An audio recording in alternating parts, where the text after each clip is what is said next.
इस दुख भरे संसार के किसी कोने में अगर आज खुशी का माहौल है तो वो है आम आदमी पार्टी का ऑफिस। यस, 6 महीने जेल में बिताने के बाद फाइनली अरविंद केजरीवाल जेल से बाहर आ गए हैं। दारू पॉलिसी के बाकी अक्यूज लीडर्स मनीष सिसोदिया, संजय सिंह वगैरह वगैरह को पहले ही बेल मिल गया था और अब केजरीवाल के बाहर आने के बाद आप ऑफिस में कुछ ऐसा माहौल है, जश्न का इंतजाम करो, ये पार्टी टाइम। बट सवाल यह है कि लीकर केस में केजरीवाल के जेल से बाहर आने पर क्या आम आदमी पार्टी वाले लीकर पी के सेलिब्रेट करेंगे?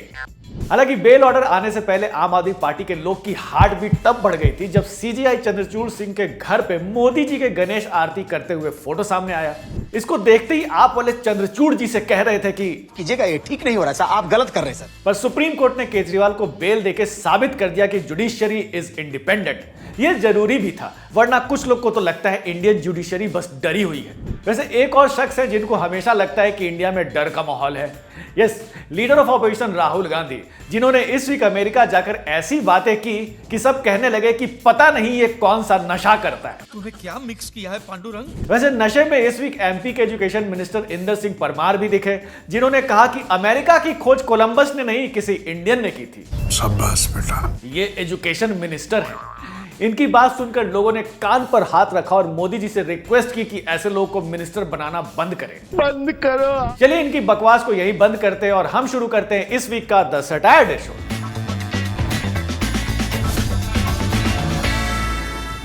यूजुअली जब लोग विदेश जाते हैं तो उनको अपने देश की मिट्टी की खुशबू और अपने देश की अच्छी अच्छी बातें याद आती है, पर राहुल गांधी जब भी फॉरेन जाते हैं तो उनको बस इंडिया में क्या क्या बुरा है वही याद आता है। कई बार तो कुछ बुरा होता भी नहीं, लेकिन उनको लगता है कि बुरा हो रहा है। तेरे को पता नहीं है लेकिन तू है। अब इस वीक भी अमेरिका टूर पर गए राहुल गांधी ने ऐसी बात कही कि अपने देश में बवाल मच गया, लेकिन बीजेपी को मजा आया क्योंकि इसी बहाने कांग्रेस पर अटैक करने का बीजेपी को मौका मिल गया। राहुल गांधी ने वहां कह दिया कि क्या इंडिया में सिखों को पगड़ी पहनना अलाउड है? As a Sikh is going to be allowed to wear his turban in India. उसके बाद राहुल गांधी ने यह भी कहा कि यह सारे रिलीजन्स की बात है, लेकिन यह स्टेटमेंट उल्टा पड़ गया और उनकी ट्रोलिंग शुरू हो गई। वेल, अब मैं क्या कहूं, राहुल गांधी के बयान पर इतना ब्लंडर हो जाता है कि कांग्रेस भी सोच में पड़ जाती है कि इसको डिफेंड कैसे करे। तो इस समय हम लोग क्या ही बोल सकते हैं। बीजेपी की तरफ से कहा गया कि राहुल गांधी विदेश जाकर अपने देश की बेइज्जती कराते हैं। गजब बेइज्जती है। इस बात पर कांग्रेस ने मोदी के 3-4 वीडियो निकाल के ट्विटर पर पटक दिए कि देखो मोदी जी ने कितनी बार देश की बेइज्जती की है।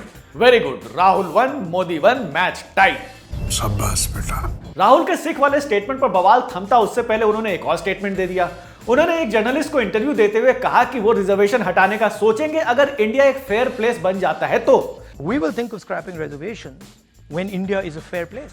राहुल गांधी के कहने का मतलब शायद ये था कि इंडिया में भेदभाव खत्म हो जाएगा तो वो रिजर्वेशन खत्म करने का सोचेंगे, जो कि थोड़ा लॉजिकल लगता भी है, पर बातों को ट्विस्ट करना ही पॉलिटिक्स है। बस बीजेपी ने स्टेटमेंट को ट्विस्ट कर दिया और कहने लगे कि राहुल गांधी आरक्षण विरोधी है और वो आरक्षण खत्म करना चाहते हैं। बहुजन समाज पार्टी सुप्रीमो मायावती ने भी राहुल को घेर लिया। राहुल गांधी भी सोच में पड़ गए। मैंने ऐसा कब कहा था? अगले दिन दूसरे इंटरव्यू में राहुल गांधी ने क्लियर किया कि उन्हें मिसकोट किया गया है और वो तो रिजर्वेशन को 50% बढ़ाकर आगे लाना चाहते हैं।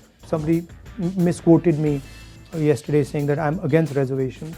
I've been saying again and again and again, we're going to increase reservations beyond 50%. And I'm not against reservation. ये बवाल थमा ही था कि बेचारे राहुल बाबा एक और पजल में फंस गए। उनसे एक जर्नलिस्ट ने इंडी अलायंस के बारे में पूछा तो उन्होंने कहा कि ये नाम तो बीजेपी का दिया हुआ है, असली नाम तो इंडिया अलायंस है। फिर उनसे पूछा गया कि तो फिर इंडिया में ए का क्या मतलब होता है, ये सुनिए। It's not India Alliance. That's a BJP framing. It's India Alliance. ये फंस गया सीएम। मूविंग ऑन, इस वीक मोदी जी ने लीक से हटकर 2 काम किए और इसी बात का बतंगड़ बन गया। पहला काम तो ये कि उन्होंने गणपति बाप्पा की आरती की। अयोध्या में हारने के बाद ऐसा लगता है मोदी जी को प्रभु राम की पूजा करने में मजा नहीं आ रहा है। दूसरी बात यह कि उन्होंने सुप्रीम कोर्ट के चीफ जस्टिस डीवाई चंद्रचूड़ के घर जाकर गणेश आरती की। वो चंद्रचूड़ जिनके बारे में कहा जाता है कि उनका सरकार से 36 का आंकड़ा है। एक्चुअली मोदी जी की पिछली सरकार के दौरान चीफ जस्टिस ने कुछ ऐसे फैसले दिए और कानून मंत्री रहे किरण रिजिजू ने खुलकर जुडिशरी के खिलाफ बोला।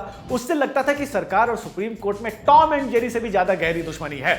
लेकिन अब जब मोदी जी चीफ जस्टिस के घर तक पहुंच गए तो लोग पूछ रहे हैं कि ये रिश्ता क्या कहलाता है। बहुत से लोग कह रहे हैं कि चीफ जस्टिस को किसी प्राइवेट कार्यक्रम में सरकार के लोगों से नहीं मिलना चाहिए, इससे पब्लिक में गलत मैसेज जाता है कि दोनों में सेटिंग हो गई है। न तुम्हारे पाप मैं देखूंगा, न मेरे पाप तुम देखोगे। पर जुडिशियरी ने केजरीवाल को बेल दे देकर बता दिया कि वो इंडिपेंडेंट है। Hello judiciary.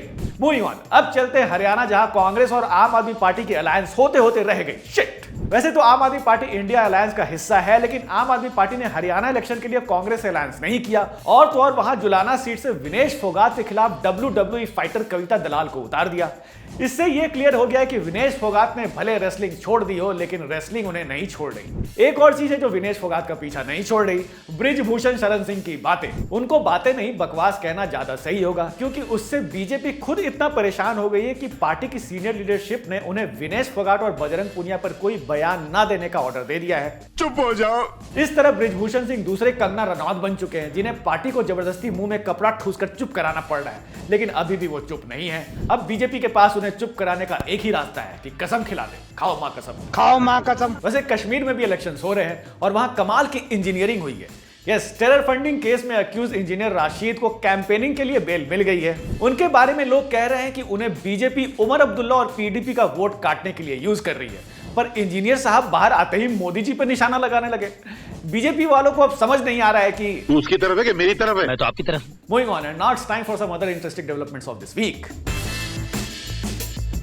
एमपी के एजुकेशन मिनिस्टर ने नई एजुकेशन दी है कि अमेरिका की खोज कोलंबस ने नहीं, हमारे पूर्वजों ने की है, और वास्को ड गामा ने भी इंडिया की खोज नहीं की थी। कि वास्को डी गामा ने भारत के समुद्री मार्ग की या वास्को डी गामा ने भारत की खोज की? हमारे देश के नेताओं में क्रेडिट लेने का इतना कीड़ा है कि वो किसी भी चीज का क्रेडिट ले सकते हैं। लाल किला तूने बनाया तो कुतुब मीनार मैंने बनाया। बोल। उधर मध्य प्रदेश की एक कोर्ट ने मशहूर बल्लेबाज आकाश विजय वर्गिया को एक म्युनिसिपैलिटी ऑफिसर पर बल्ला चला के मारने के केस में क्लीन चिट दे दी। आकाश विजय वर्गिया बीजेपी के बड़े नेता कैलाश विजय वर्गिया के बेटे हैं, और जून 2019 में उनका एक वीडियो वायरल हुआ था जिसमें वो ऑफिसर को बैट मारते दिख रहे थे। अब ऑफिसर ने कोर्ट में कह दिया कि वो फोन पर बिजी थे, इसलिए देख नहीं पाया कि वो बैटमैन कौन था जिसने उसे बैट मारा। 1 मिनट, जरा वीडियो वापस करना। इसमें तो वो पीछे मुड़ के देखते हुए दिख रहे हैं, फिर कैसे उन्हें नहीं दिखाई दिया।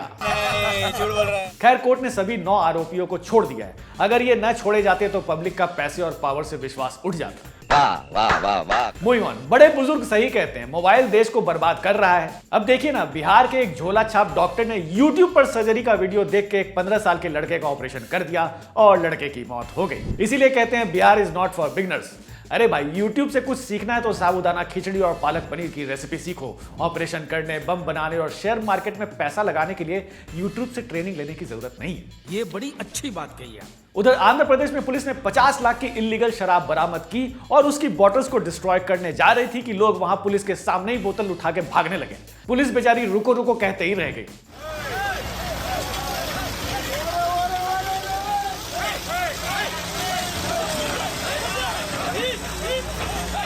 इनको देख के समझ नहीं आ रहा है कि ये लोग आंध्रा के हैं या बिहार या गुजरात से आए हैं, क्योंकि शराब के लिए इतनी मारामारी तो बस वहीं के लोग कर सकते हैं। It's a dry joke.